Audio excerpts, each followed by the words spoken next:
All right, guys, we are live. So today we are going to talk all about food. I just want to make it clear that this is probably nothing new in today's lecture and the habits that you're going to be working on. But I think the most important thing to think about and to apply when we are going over this information is, first of all, the most dangerous phrase that you can use is "I already know this." Because in this day and age, the issue isn't access to information. The issue is actually application and consistency in applying the things that you already know. So food is a perfect example. We all, at this point, have a pretty good idea what we should and shouldn't be eating. But the issue is applying the principles that you already know. So that's what today's lecture is all about. It's all about focusing on the fundamentals, focusing on what's actually going to get you results, and just minimizing all the noise, because there's so much different conflicting research, conflicting ideas out there, what you should and shouldn't eat. This will hopefully give you more of an overview of what you should be focusing on. So there's a principle called Pareto's principle, and it's called the 80-20 principle. So 20% of your energy will give you 80% of the results. So an example is 20% of your decisions with food are going to give you 80% of the results. And that can be inverted as well. And in that 20% of your poor decisions are going to cause 80% of the damage. So an example is weekends with your nutrition. A lot of people are really, really strict Monday to Friday, and then weekends they go from being in a calorie deficit to calorie surplus. So hopefully today's lecture will give you more of an idea of what you should be focusing on. So let's get started. In today's lesson, we're going to be focusing on factors to consider when it comes to your food. What's the best diet, calorie counting, and sustainable eating. So all of these things are really important to implement something that is personalized, it's individualized to you, it's something that resonates with you, with what you actually enjoy, what you feel you can do long term, and what's going to be healthy for you and your body. So the factors to consider with food is your enjoyment, moderation, stressors, and high nutrient density foods. So the first and the most important thing, and that's what a lot of us tend to not realize, is if you don't enjoy something, you're not going to continue doing it. Food is a perfect example. I can put you on a really strict ketogenic diet, and I was on a really strict ketogenic diet before Christmas. I had some gut issues. I had a parasitic infection, and I had just massive quantities of fat, some green veggies, zero carbohydrates, zero sugars. It was a very difficult diet to adhere to. It wasn't very enjoyable for the most part. It made socializing very difficult. So with all of these negative factors, it was something that I could do for 8 to 12 weeks, but after that point, it wasn't sustainable, mainly because of the enjoyment component of it. The second thing is your moderation. So, the research shows that if you stick to a diet for 95% of the time versus 80% of the time, there's actually not a massive or a significant difference in body composition changes. But the big difference is in your mental health, in your mental outlook, in how stressed and anxious you become, in how over the top you can get with measuring stuff, with making mistakes, with all these things.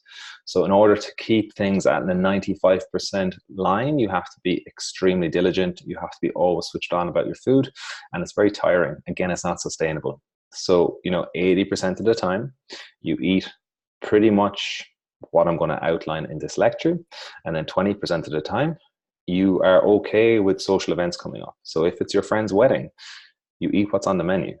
Unless you have some sort of like gluten intolerance, or you don't eat animal products. That's fine. But you're not bringing your Tupperware to all these social events. You're not going out on a date night with your partner bringing Tupperware. Okay, you're being able to enjoy your life as well, because you're not a professional athlete, more than likely, if you're watching this, and you're not a professional bodybuilder. Okay. The third thing are stressors. So food is a stressor.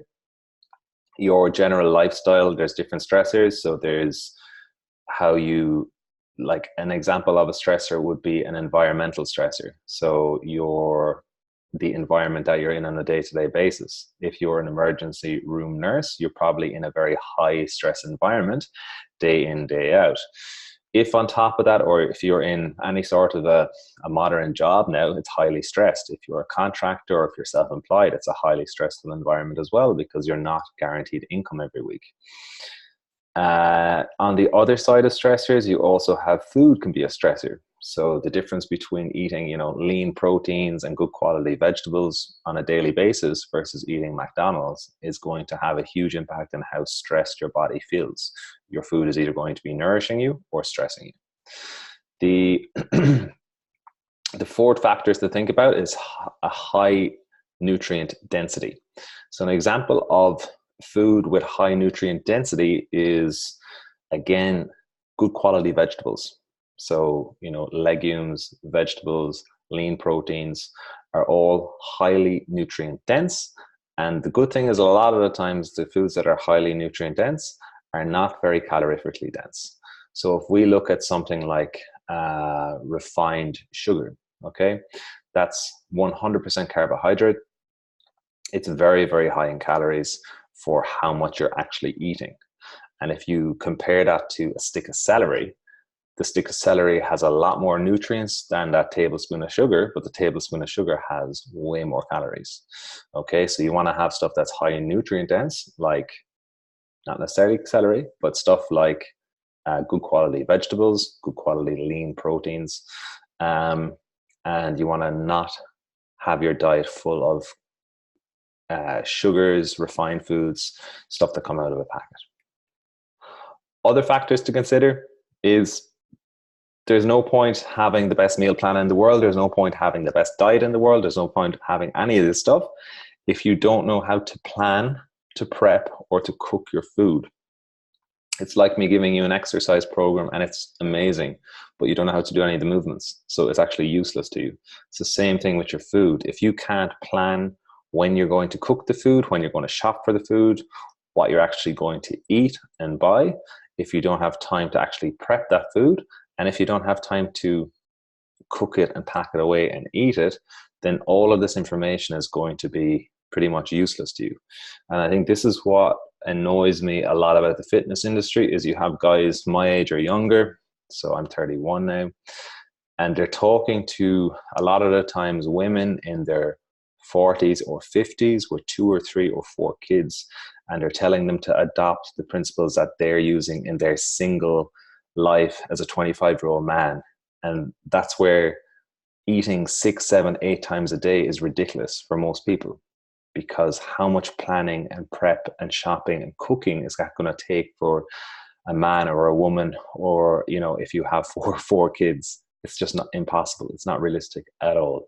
So that's something to consider as well. And then going, after that last point is affordability. So, in a perfect world, yeah, you would be eating, if you have no dietary restrictions, like steak, greens, quinoa, that would be like an amazing thing to have. But, steak isn't cheap. These food groups aren't the cheapest ones that you can have.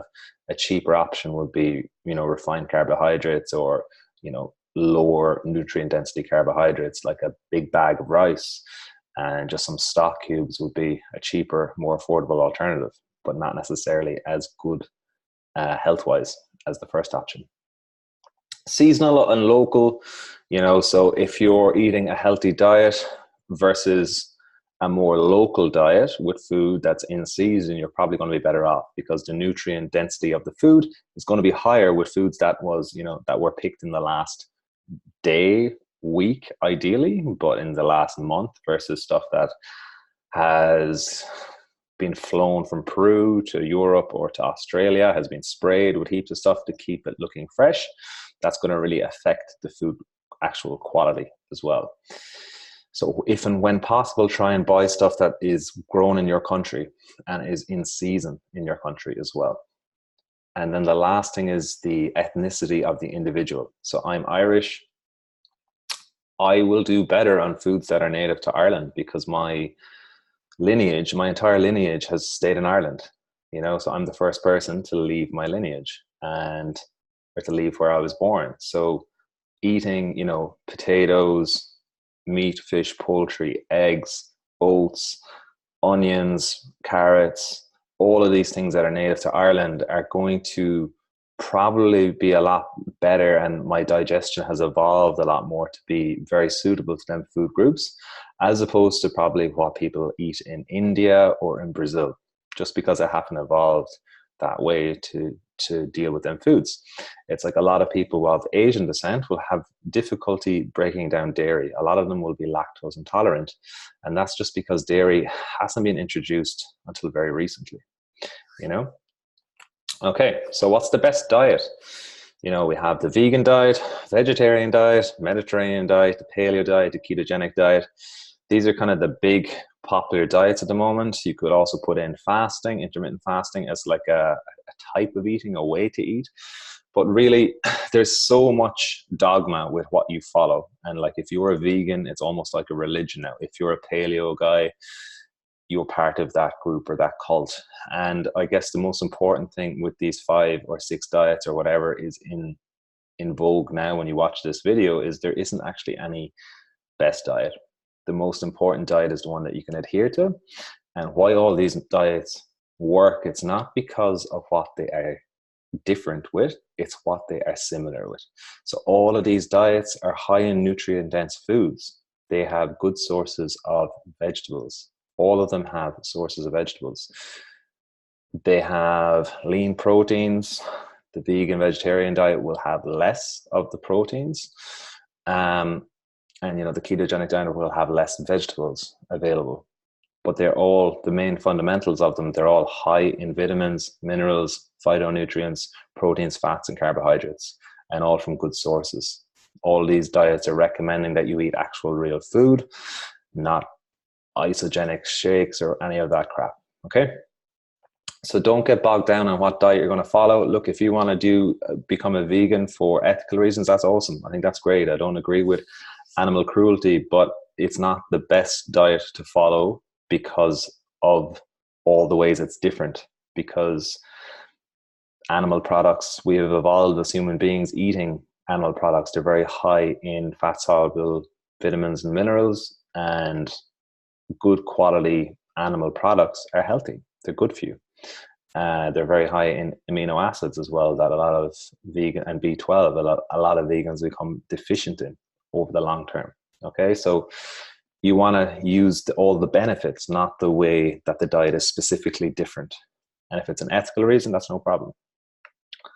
So this is what if you have just a regular, you've no foods that you eliminate, you can eat animals, plants, everything. This is what your ideal meal would look like away from training. So if you look at your plate, and this is why, the food pyramid was such a disaster when it came in the 80s or 90s, was you couldn't really decipher how, a pyramid would translate to your plate. Like, what does this much of a pyramid actually mean? It's very hard for someone to actually grasp that. So this is a lot easier. You can see this is your dinner plate, or your breakfast plate, or your lunch plate. The quarter of the plate is going to be with lean protein. Okay, so meat, fish, poultry, eggs, or vegetarian sources like tempeh or beans and legumes.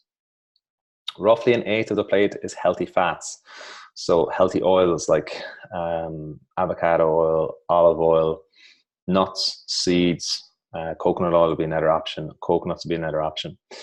And then veggies. So, more than half of the plate is full of vegetables. And this is where a lot of people go wrong, especially vegetarians and vegans, is they are on a diet that is essentially for vegetables, but they'll have a lot of grains, they'll have a lot of refined, vegan products that aren't actually real. They're all refined products, and they're not going to be as healthy for you as actually going to the source and getting something that has just come out of the ground.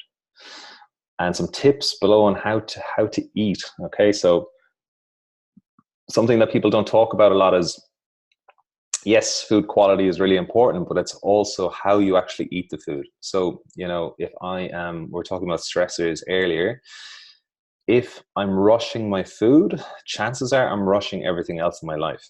So eating slowly and stopping when you're 80% full, no matter what food you eat, this is probably going to be the most beneficial lifestyle habit that you can adopt into your life, that and improving your sleep. But chances are, if you start slowing down a lot more and being more, mindful and self-aware, not being constantly stimulated and bombarded with, music and just distractions, you're going to sleep better as well. Okay, so eating slowly, stopping when you're 80% full, this is a huge part of nutrition.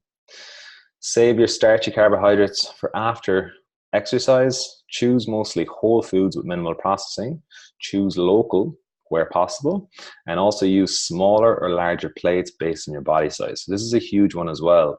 If you want to lose weight, having a smaller plate will automatically allow you to eat less food. And they've done a lot of research studies on this.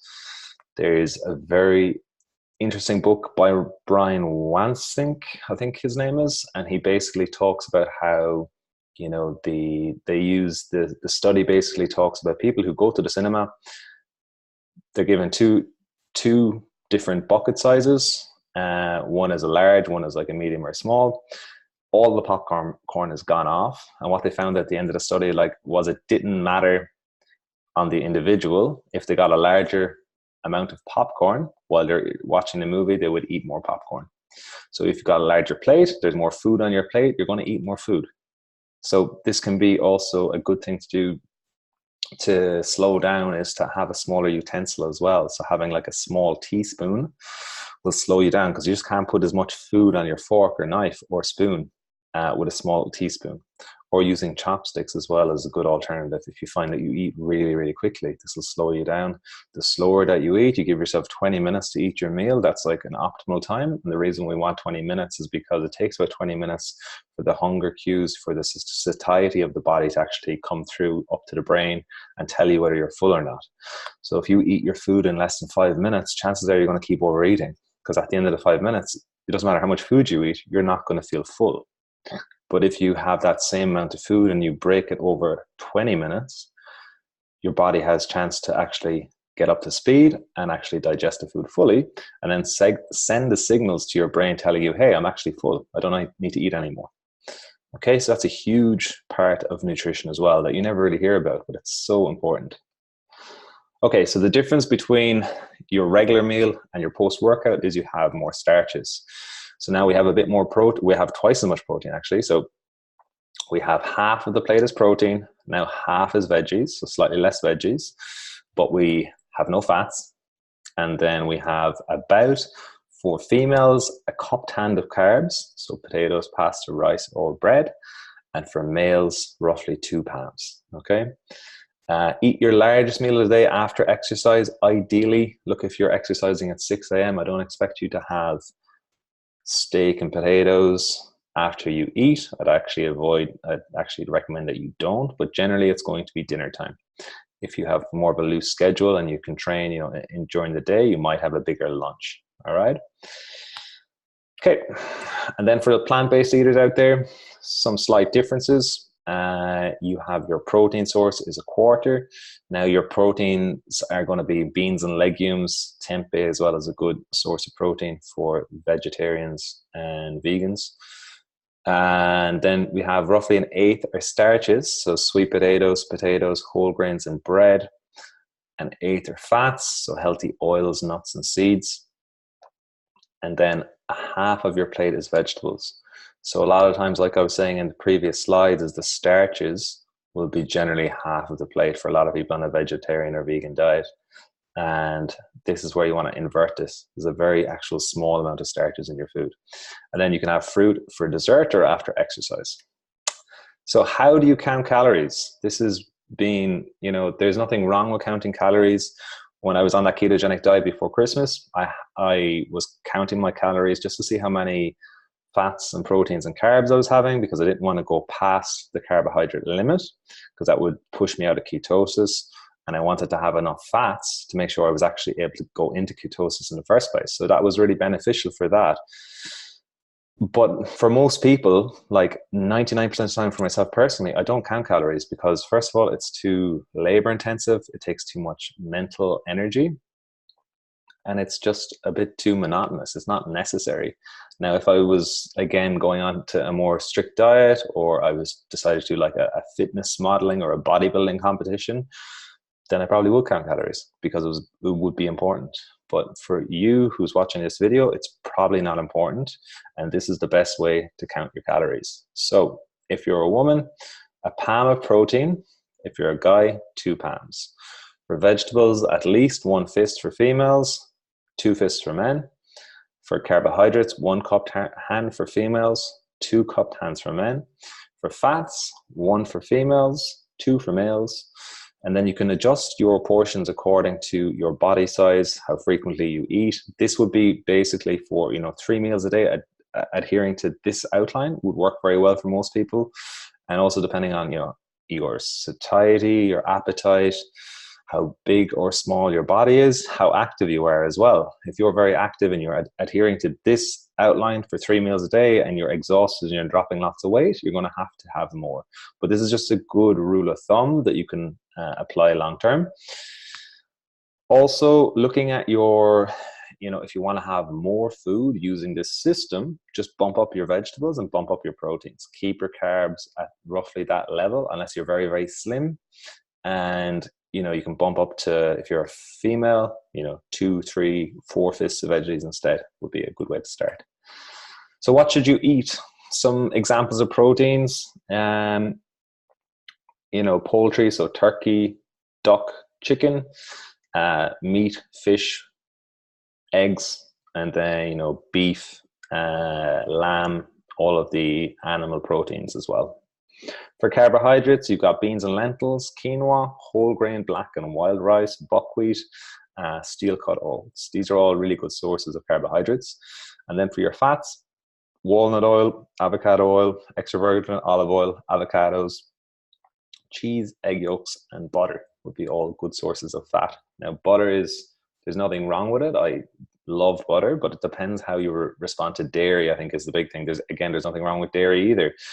But personally, if I have a lot of dairy, I break out with acne on my back. So clearly my system doesn't do well with actually processing the dairy. So you just need to find out what works for you. I know a lot of people, if you have any skin conditions and you're having dairy in your diet, I'd recommend just eliminating dairy for a month and just see how your skin conditions, if they change at all. Okay, now we have some examples of low-cost, nutrient-dense foods. So for proteins, your best cheap options are going to be eggs, canned fish, so like canned tuna, sardines, all that stuff, and then a cooked chicken. All right, so regular cooked chicken that isn't organic or free range is going to be pretty cheap as well. For your carbohydrates, we've got some brown rice, lentils, and potatoes. And for the lentils and brown rice and them dried carbohydrates, you can buy them in much larger bulk. So if you go to any of the ethnic stores, like the Indian stores or the Middle Eastern stores, you'll get these large amounts of rice that you can buy in bulk quite easily. Vegetables, cabbage, carrots, and beetroots are all cheap sources. For fats, you've got sunflower seeds, peanuts, and ghee or butter. And then your fruits, you've got bananas, seasonal apples, and melon. And for flavor upgrades, you've got your spices. So, they have cinnamon and I think that's turmeric or ginger there, and then garlic and onions. So questions to you. What do you struggle with most with your diet? So is it the planning and the prep, actually having the food in your kitchen and the food in your fridge ready to eat when you get home? And as a result of not having that food, it's like a negative cascading domino effect that, I don't have the food. So as a result of that, I go for the easy option, which might be some refined stuff in your cupboard, or you go for Uber Eats or something like that instead. It's really common and there's nothing wrong with that. But if you can get to the bottom of